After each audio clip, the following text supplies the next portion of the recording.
नमस्कार दोस्तों, स्वागत है आपका हमारे चैनल बिहारी नॉनस्टॉप न्यूज में। बिहार की 10 प्रमुख बड़ी खबरें सबसे पहले देखने के लिए सब्सक्राइब करें हमारे चैनल को और वीडियो अगर अच्छी लगे तो एक लाइक अवश्य करें।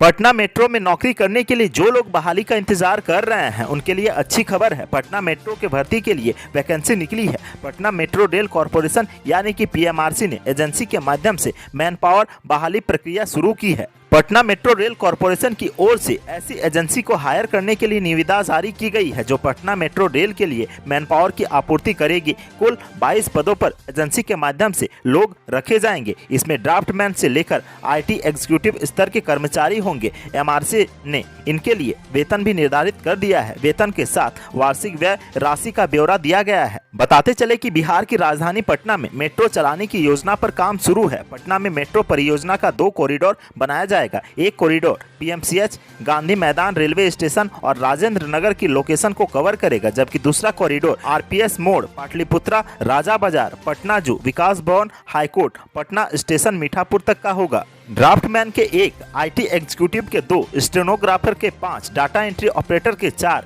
और सपोर्टिंग स्टाफ के 10 पदों पर बहाली के लिए वैकेंसी निकाली गई है।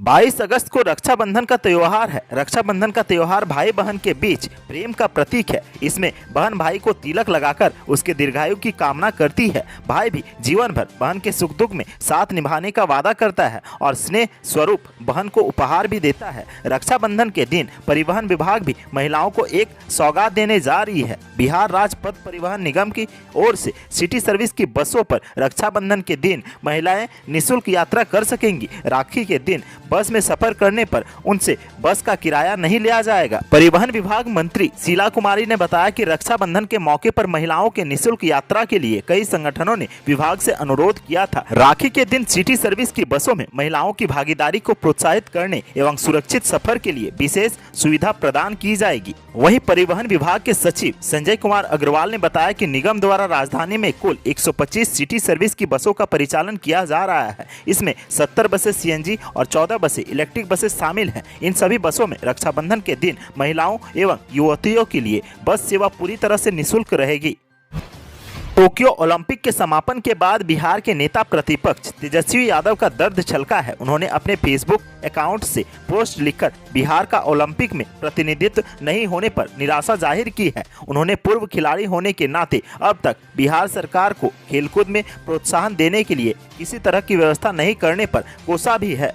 तेजस्वी ने लिखा है कि बिहार में अब तक खेल कूद को बढ़ावा देने के लिए बस खानापूर्ति की गई है। बिहार में खेल यूनिवर्सिटी, खेल कूद से जुड़े विश्व स्तरीय आधारभूत संरचना, प्रशिक्षण सुविधाओं और सरकार की ओर से किसी भी रूप में प्रोत्साहन या सकारात्मक पहल नहीं होने की वजह से यहाँ के बच्चे अपने अंदर के हुनर को सही ढंग से नहीं निखार पाते हैं। उनके अभिभावक भी समुचित व्यवस्था नहीं रहने के कारण उन्हें प्रोत्साहित नहीं कर पाते हैं। जिन बिहारी मूल के खिलाड़ियों ने राष्ट्रीय और अंतर्राष्ट्रीय स्तर पर ख्याति अर्जित की है, वह उन्होंने दूसरे राज्यों से ट्रेनिंग लेकर वहां का प्रतिनिधित्व करके ही पाई है। बिहार में पंचायत चुनाव को लेकर एक तरफ राज्य निर्वाचन आयोग अपनी तैयारियों को अंतिम रूप दे रहा है, तो वहीं दूसरी तरफ अब पुलिस मुख्यालय ने भी कमर कस ली है। पंचायत चुनाव को देखते हुए पुलिस मुख्यालय ने सभी जिलों के एसएसपी और एसपी से रिपोर्ट मांगी है। जिलों के एसपी को कहा गया है कि वह सुरक्षा बलों की आवश्यकता का आकलन कर अपनी डिटेल रिपोर्ट मुख्यालय को सौंपे। राज्य में पंचायत चुनाव की घोषणा 15 अगस्त के बाद किसी भी वक्त हो सकती है। पंचायत चुनाव में हिंसा ना हो, शांतिपूर्ण तरीके से मतदान हो सके, इसके लिए पर्याप्त सुरक्षा बलों की तैनाती जरूरी है। राज्य निर्वाचन आयोग ने इसके लिए पहले ही दिशा निर्देश जारी कर दिए हैं। अब पुलिस मुख्यालय जिलों में सुरक्षा बलों की रिपोर्ट मांगकर यह सुनिश्चित करने का प्रयास कर रहा है कि चरणबद्ध तरीके से पुलिस बलों की प्रतिनियुक्ति कैसे की जा सकेगी। राज्य के संवेदनशील और नक्सल प्रभावित इलाकों में अतिरिक्त पुलिस बल की तैनाती की जानी है। इसके लिए भी पुलिस मुख्यालय फ्लाइट मोड में है। मुख्यालय ने 5 चुनाव को देखते हुए अभी से ही सभी जिलों को विशेष सतर्कता बरतने का निर्देश दिया है। जनता के दरबार में मुख्यमंत्री कार्यक्रम के दौरान सीएम नीतीश ने पत्रकारों से बातचीत की। जातीय जनगणना पर मुख्यमंत्री ने कहा कि हम तो चाहते हैं कि जाति आधारित जनगणना हो जाए। जातीय जनगणना हमारी पुरानी मांग है। इस बार इस तरह की जनगणना हो जाएगी तो पता चल जाएगा कि किस जाति के लोगों को देश में क्या स्थिति है। जातीय जनगणना सभी के हित के लिए है, यह देश के भले के लिए है। अब इस बारे में निर्णय केंद्र सरकार को लेना है। अभी प्रधानमंत्री की तरफ से जवाब नहीं मिला है। मुख्यमंत्री नीतीश कुमार हर सोमवार को जनता दरबार लगाते हैं। बीते सोमवार को भी जनता दरबार लगाया गया। इस दौरान मुख्यमंत्री ने फरियादियों की शिकायतें सुनी और उचित कार्रवाई का निर्देश अधिकारियों को दिए। जनता दरबार खत्म होने के बाद सीएम नीतीश कुमार मीडिया के सवालों का जवाब दे रहे थे। मुख्यमंत्री नीतीश कुमार ने जाति आधारित जनगणना कराने पर एक बार फिर से जोर दिया है। सीएम नीतीश ने कहा है कि हम जातीय जनगणना कराना चाहते हैं और यह हमारी पुरानी मांग है। नीतीश कुमार ने आगे कहा है कि इस बारे में उन्होंने प्रधानमंत्री नरेंद्र मोदी को पत्र लिखा था। इस पत्र का हमें अभी तक कोई जवाब नहीं मिला है।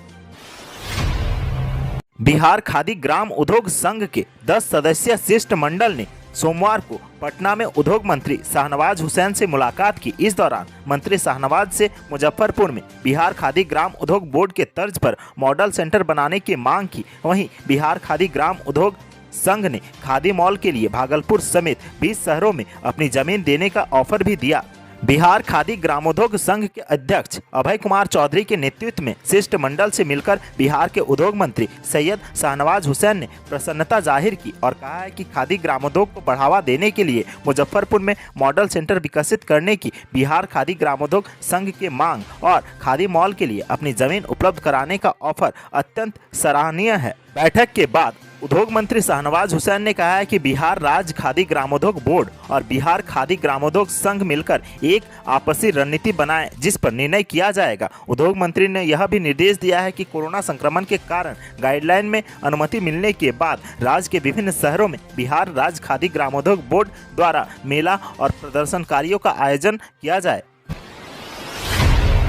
बिहार सरकार के नए नियमों के मुताबिक 14 अगस्त की आधी रात से राज्य में सिंगल यूज प्लास्टिक का खरीद बिक्री करना भारी पड़ सकता है। पर्यावरण विभाग ने बताया कि राज्य में सिंगल यूज प्लास्टिक के विनिर्माण, परिवहन सहित सभी चीजों पर रोक लगा दी गई है। इसका अनुपालन नहीं करने वालों पर भारतीय दंड संहिता के तहत कार्रवाई की जाएगी। जनसंपर्क विभाग की ओर से ट्वीट कर कहा गया है कि दिनांक 14 दिसंबर 2021 के मध्य रात्रि इसके पश्चात सिंगल यूज वाले प्लास्टिक व थर्माकोल से बने निम्नलिखित सामग्रियों पर प्रतिबंध लगाया जा रहा है। इसके आयात, विनिर्माण, परिवहन, वितरण और विक्रय करना दंडनीय होगा।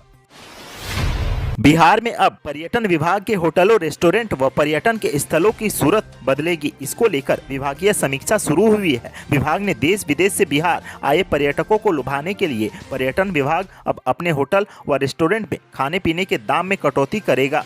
विभाग के मुताबिक विभाग ने मेंटेनेंस पॉलिसी भी तैयार किया है जिसे जल्द लागू किया जाएगा। वहीं नालंदा, गया व बिहार शरीफ में नए होटल व रेस्टोरेंट भी खोले जाएंगे। इसको लेकर इन जिलों में जमीन भी खोज शुरू कर दी गई है। जमीन उपलब्धता के बाद नालंदा में 2, गया में 3, बिहार शरीफ में 1 नए होटल खुलेंगे। इसकी स्वीकृति के लिए जल्द ही विभाग प्रस्ताव राज्य सरकार को भेजेगी। नरकटियागंज बेतिया रेलखंड में सोमवार की सुबह कुमारबाग रेलवे स्टेशन के प्लेटफॉर्म संख्या 1 पर नरकटियागंज से रक्सौल जाने वाली डाउन डीएमयू ट्रेन के इंजन से सटे पीछे का एक बॉगी पटरी से उतर गया, जिससे ट्रेन में सवार यात्रियों में हड़कंप मच गया। ट्रेन के रफ्तार काफी धीमी होने के कारण बहुत बड़ा हादसा टल गया। हालांकि घटना में किसी भी प्रकार का कोई हताहत नहीं हुई है। बताया जाता है कि नरकटियागंज से रक्सौल की ओर जा रही 05-210 नंबर की डीएमयू पैसेंजर ट्रेन सुबह 9:34 पर कुमारबाग रेलवे स्टेशन पर पहुंची।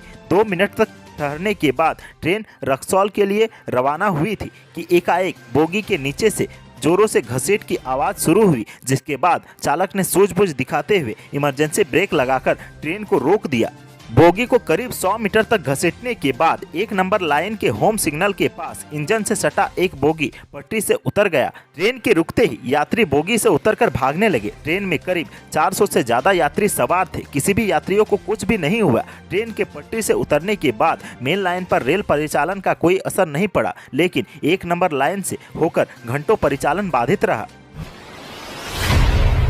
यूपी में विधानसभा के चुनावी शंखनाद से पहले सभी दलों ने तैयारी शुरू कर दी है। इसी बीच बिहार के सीएम नीतीश कुमार ने अपनी पार्टी जेडीयू के यूपी चुनाव मैदान में उतरने को लेकर बड़ा बयान दिया है। नीतीश कुमार ने कहा है कि हम लोगों का जो प्रदेश का संगठन है उससे विचार कर आगे का निर्णय लिया जाएगा। जनता दरबार के बाद पत्रकारों से बातचीत करते हुए सीएम नीतीश कुमार ने कहा है कि जेडीयू चुनाव लड़ेगी। अब लोगों का निर्णय राष्ट्रीय अध्यक्ष ललन सिंह और प्रदेश विंग के नेता लेंगे। उन्होंने आगे कहा कि पार्टी गठबंधन बनाकर लड़ेगी या अलग, इस पर फाइनल फैसला राष्ट्रीय अध्यक्ष तालमेल बनाकर लेंगे। तो आज के सुर्खियों में बस इतना ही। बिहार से जुड़ी खबरों के लिए सब्सक्राइब करें हमारे चैनल को और साथ ही साथ अपने दोस्तों और रिश्तेदारों में शेयर करना ना भूलें। धन्यवाद।